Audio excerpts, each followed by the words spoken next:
Saaho TV news కి స్వాగతం.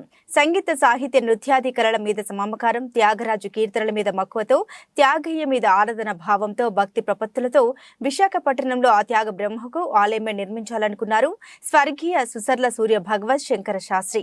అది అలాంటి ఆలయం కాదు, సకల కళాకారులకు కళా నిలయంగా, కళారాధనకు వేదికగా బాసిల్లాలని కలలు కని ఆ కళని సాకారం చేసుకోవడంలో కృతకృతులయ్యారు సుసర్ల శంకర శాస్త్రి. ఆయన ఒక సామాన్యుడు, మధ్య తరగతికి చెందిన ఉపాధ్యాయుడు. విశాఖపట్నం నడిబొడ్డునున్న మద్దిలపాలెం జంక్షన్ లో కళాభారతి ఆడిటోరియం నిర్మించి సకల కళాకారులకు అంకితమిచ్చి ఆ సామాన్యుడన్న ఘనత సాధించారు ఆయన. ఆ ప్రయత్నంలోనే ఆనాడు నవ యువకులైన సిఎస్ఎన్ రాజు గారిని అధ్యక్ష స్థానంలో నిలబెట్టి Visakha music and dance academy స్థాపించి దిగ్విజయంగా త్యాగరాజ కళారాధనకు కళా వేదికగా కళాభారతి ఎంతో సుందరంగా నిర్మించారు.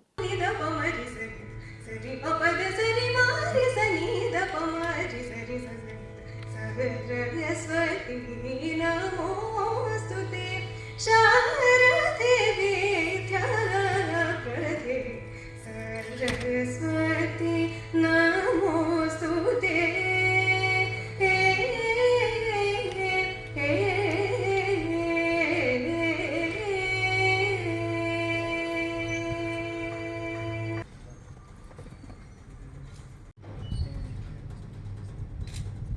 నుంచి సేకరించినటువంటి steel plant executive director Manya మహోదయ Shriman CSN రాజు గారు వ్యవస్థాపక అధ్యక్షులుగా ఈ మందిర నిర్మాణం జరిగింది. వారు కూడా సభలో వేయించేసి ఉన్నారు. ఇటువంటి భవ్య మందిరాన్ని, ఇటువంటి సంగీత సాహిత్య నృత్య నాటిక కళల్ని పోషించే ఈ Visakha music and dance academy వ్యవస్థాపక దినోత్సవానికి ఇచ్చేసిన ఆహుతులందరికీ మరొకసారి స్వాగతం పలుకుతూ మీ యొక్క కరతాళ ధ్వనులతో శ్రీ సుసర్ల సూర్య భగవత్ శంకర శాస్త్రి గారికి మన అందరి యొక్క కృతజ్ఞతాభివందనాలు తెలియవలసిందిగా కోరుతున్నాను. Visakha music and dance academy అధ్యక్షులు శ్రీ మంతెన సత్యనారాయణరాజు గారు మాట్లాడుతూ అప్లై చేసి ఈ 2000 గజాల స్థలాన్ని పొందటం జరిగింది. దానికి అప్పుడున్న cultural affairs minister bottom Sriramurthy గారు 2 లక్షల డొనేషన్ తోటి చిన్నగా మొదలు పెడితే, ఆ తర్వాత వారికి సంగీత అభిమానం ఉన్న మన సిఎస్ఎన్ రాజు గారు కలవటం, దాన్ని విశాఖ మ్యూజిక్ అండ్ డ్యాన్స్ అకాడమీగా ట్రాన్స్ఫార్మ్ చేయటం.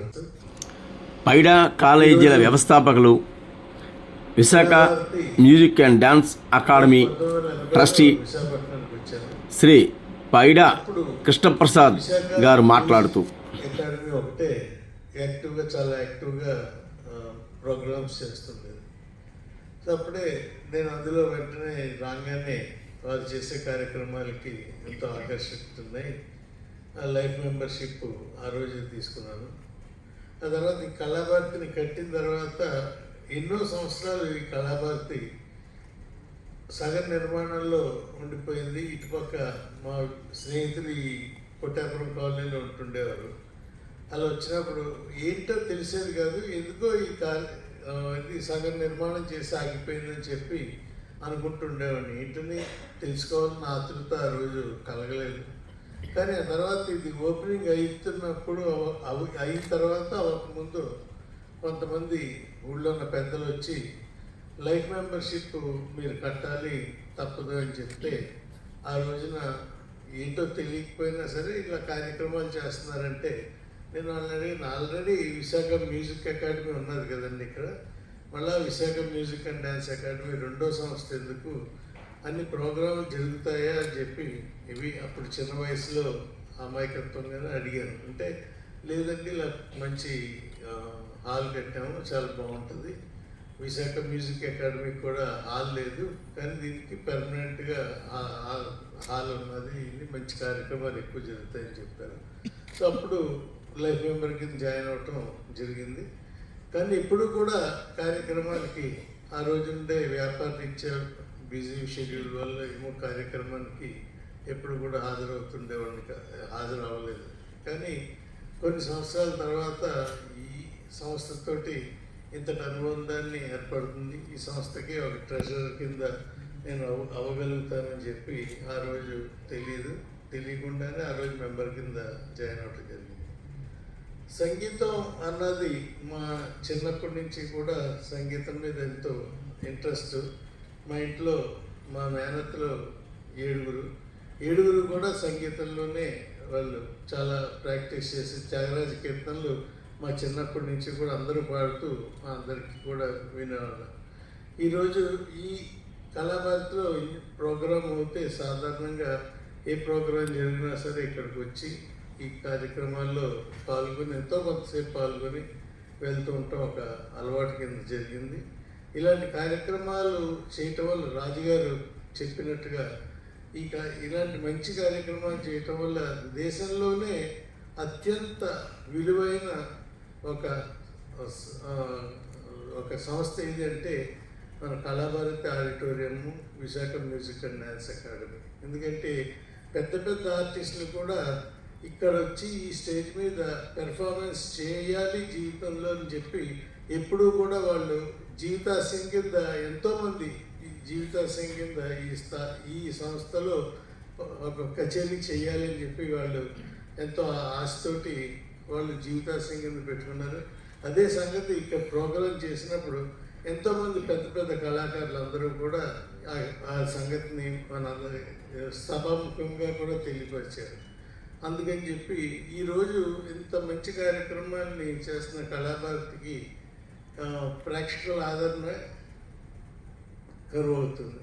ఎందుకంటే అందరూ కూడా ఇంట్లో టీవీలు, సినిమాలు చూస్తూ ఈ కళలకి ప్రాధాన్యత తగ్గిస్తున్నారు. కానీ అలా కాకుండా అందరూ కూడా వచ్చి కళల్ని ఆదరిస్తేనే కళాకారులకి ఎంతో ప్రోత్సాహం కలుగుతుంది. ఎక్కువ మంది ఆడియన్స్ వచ్చి కళాకారులకు కావాల్సింది వాళ్ళు చేసిన పెర్ఫార్మెన్స్కి మనందరూ ఇచ్చే చప్పట్లే వాళ్ళకి. Visakha music and dance academy trustee Shri Susalla Ramagopal మాట్లాడుతూ, రిటైర్డ్ స్కూల్ హెడ్ మాస్టర్ అంటే ఆయన ఎవరు పట్టించుకోరు. ఈయనేమిటి త్యాగరాజు ఇక్కడ ఆలయం కట్టడం ఏమిటి అనే భావన ఉండేది ఆ రోజుల్లో. ఆయన ఎక్కడ వెళ్ళని ప్రదేశం లేదు. ప్రతి ఇంటింటికి వెళ్ళి మీరు ఈ యజ్ఞంలో ఒక సమిధ వేయండి, ₹1 ఇవ్వండి, ₹10 ఇవ్వండి.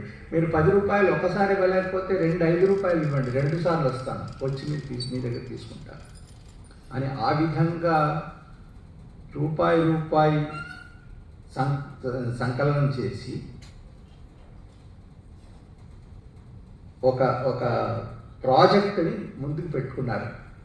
త్యాగరాజుకి ఆలయం కట్టించాలి ఇక్కడ. త్యాగరాజు మన తెలుగువాడు, ఆయనకి అరవ దేశంలో ఆలయం ఉండడం ఏంటి, మనకి ఇక్కడ ఉండకపోవడం ఏంటని ఆయన చేద్దామనుకున్న ఆలోచనే ఏదైనా సరే ఆలోచనతోటే మొదలవుతుంది. ఇక్కడ వాణి రసవతి అయితే శ్రమవతి క్రియ, శ్రమ అనేది ఉందే శ్రమవతి క్రియగా మారుతుంది. అంటే శంకర శాస్త్రి గారి ఆలోచనని రూపకల్పన చేసి రూపాన్ని తీసుకొచ్చి ఆహార్యం పెట్టి ఒక హర్మ్యాన్ని, ఇటువంటి సౌధాన్ని నిర్మించి చేతుల మీద పెట్టారు. అంటే ఈ వర్క్ చేయడం అన్నది శ్రమ, క్రియ.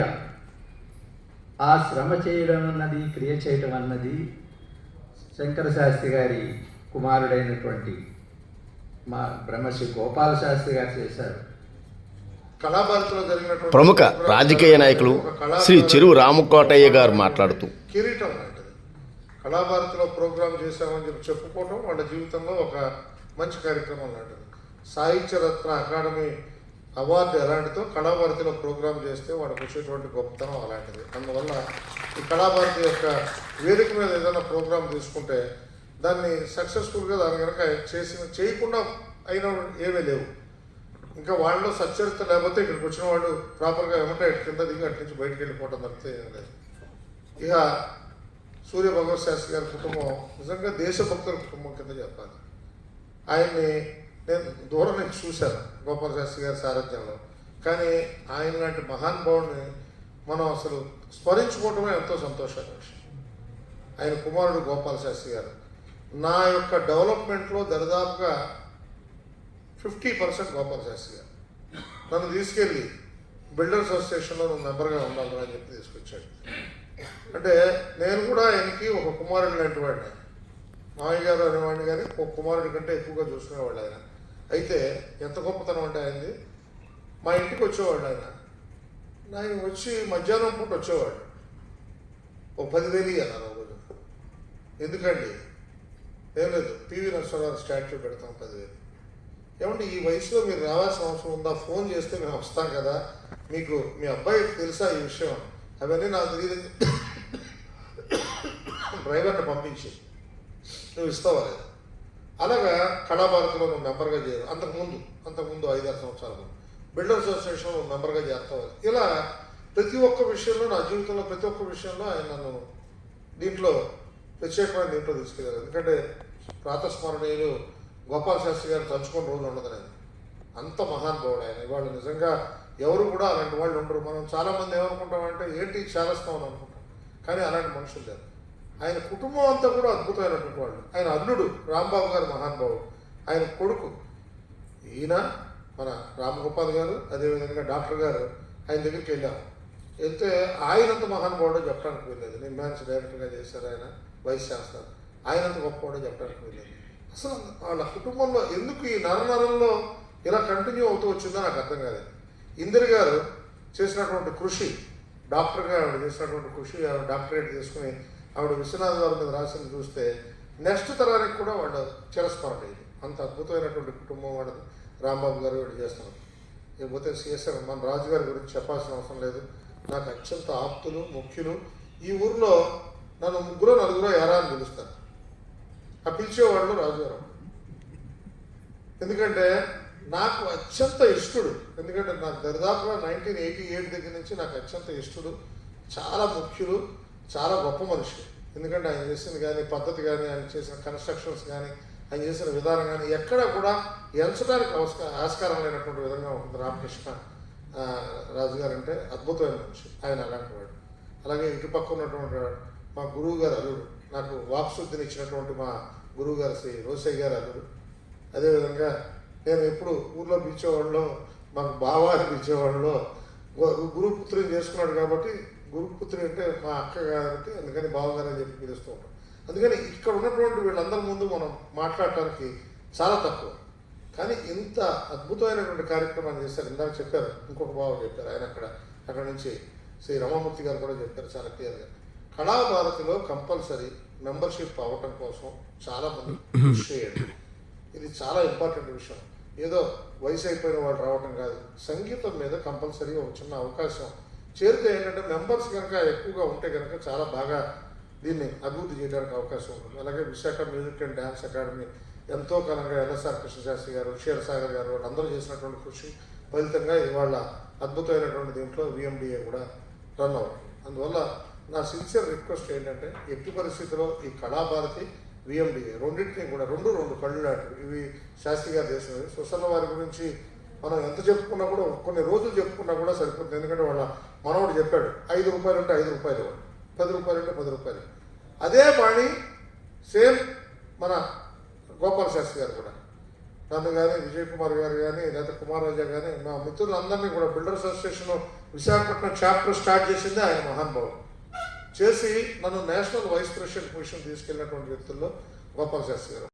ప్రశంసాపత్రం, జ్ఞాపికల బహుకరణ వర్ధమాన కళాకారులకి ముందుగా గాత్ర సంగీతంలో కుమారి ఆర్ మహతి ఆంధ్ర విశ్వవిద్యాలయం ఆంగ్ల విభాగ ఆచార్యులుగా వ్యవహరించినటువంటి కళాభారతి ఆవిర్భావంలో జరుగుతున్న అనేక సాహిత్య సంగీత కార్యక్రమాలలో హిందూ దినపత్రికకు తన వంతుగా ఒక అంశాన్ని అందించినటువంటి మాన్య మహోదయులు కీర్తిశేషులు శ్రీమాన్ లంకా శివరామకృష్ణ శాస్త్రి గారు, మనమందరం కూడా ఎల్ఎస్ఆర్కే శాస్త్రి గారిని పిలుచుకుంటాం.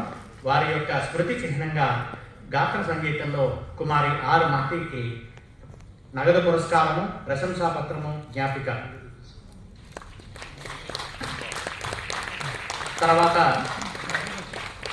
మహతి తర్వాత కుమారి Akella Kavya Alekhya Visakha music and dance academy వారి నగదు పురస్కారము, ప్రశంసాపత్రము, జ్ఞాపిక. వర్ధమాన ప్రవర్ధమాన గాయని.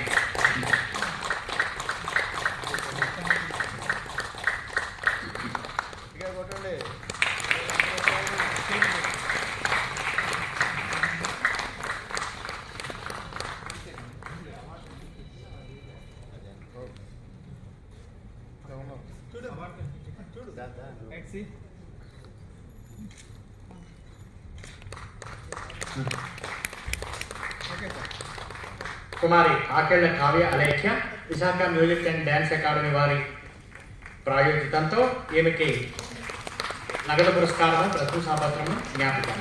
తర్వాత వాయులీన విద్వాంసుడు mister Pantula Sake Visakha music and dance academy వారి ప్రాయోజితంతో ఈ యువకునికి కూడా వయలిన్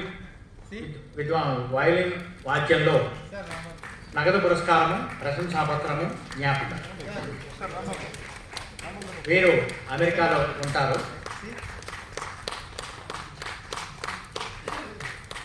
తర్వాత నృత్యం కుమారి మంజూష ఇరుగు కూచిపూడి నృత్యం.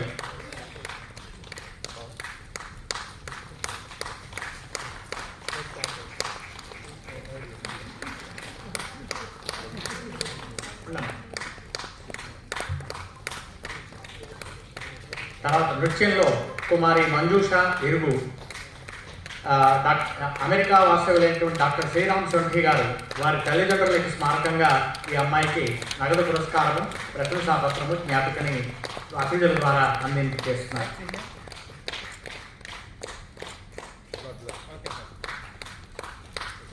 తర్వాత మృదంగం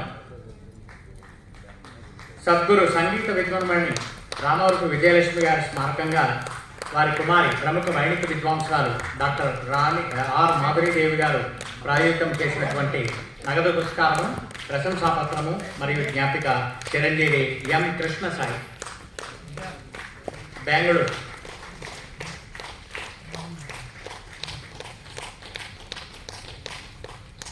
చిరంజీవి ఎం కృష్ణసాయి మృదంగంలో వర్ధమాన కళాకారుడు. బెంగళూరు నుంచి వచ్చారు వీరు ఈ పురస్కారాన్ని అందుకోవడానికి.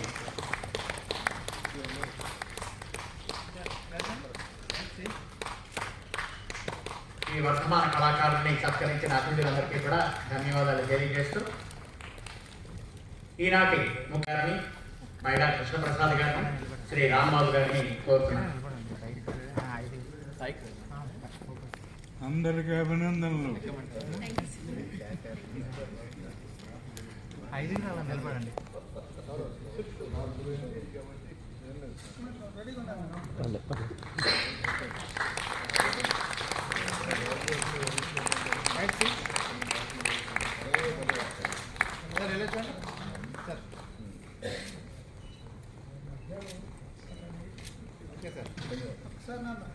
అవార్డ్స్ ముందు పెట్టండి.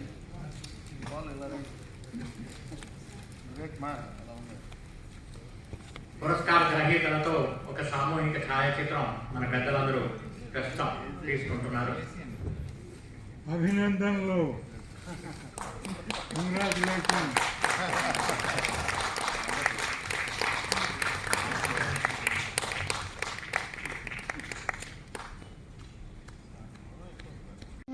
ఫౌండర్స్ డే సందర్భంగా ఏర్పాటు చేసినటువంటి ఈ కచేరీకి విచ్చేసినటువంటి పెద్దలకు, పూజ్యులకు అందరికీ మా బృందం తరపుగా హృదయపూర్వక నమస్కారాలు తెలియజేస్తున్నాం. ఈ కచేరీలో అందరికీ సుపరిచితమైనటువంటి పరిచయం ఉన్నటువంటి కీర్తనలు రామదాసు మరియు అన్నమాచార్య కీర్తనలు, కొన్ని పరిచయం లేనటువంటి అన్నీ కలిపి మీకు వినిపించడానికి ఓ ప్రయత్నం చేస్తున్నాం. స్వాగతించవలసిందిగా సభాముఖంగా అందరినీ కోరుతూ ప్రార్థిస్తూ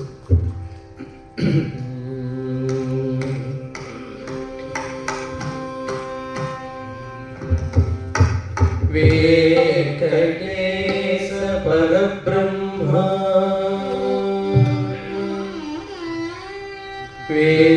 వెంకటేశ పరబ్రహ్మ రసతుందిల మానసం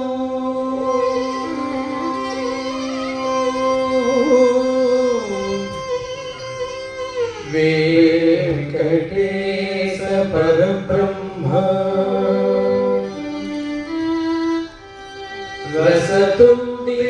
రసతుండిలమానసం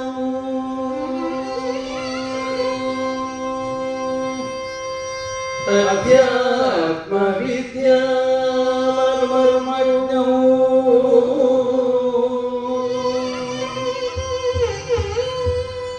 అధ్యాత్మ విద్యా మర్మజ్ఞం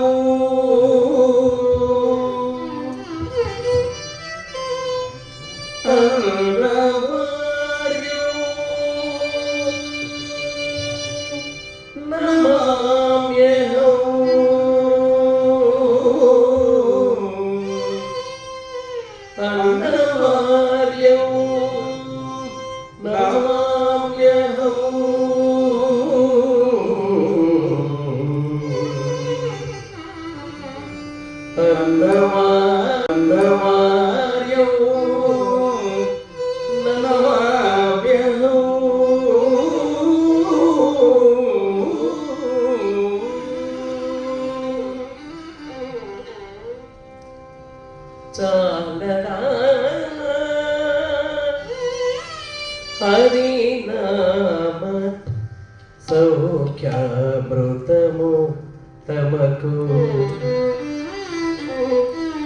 చాలదా హితమైన చౌలెల్ల నొసగా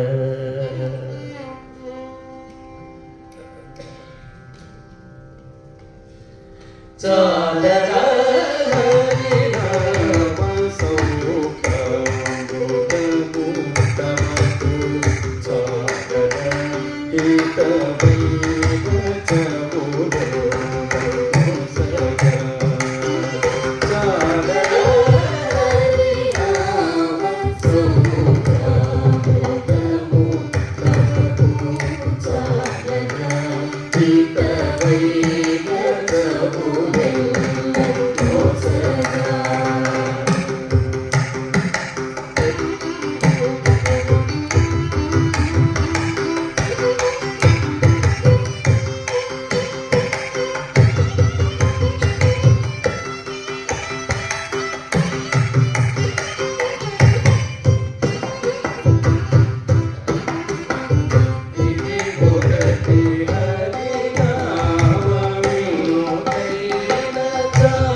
Oh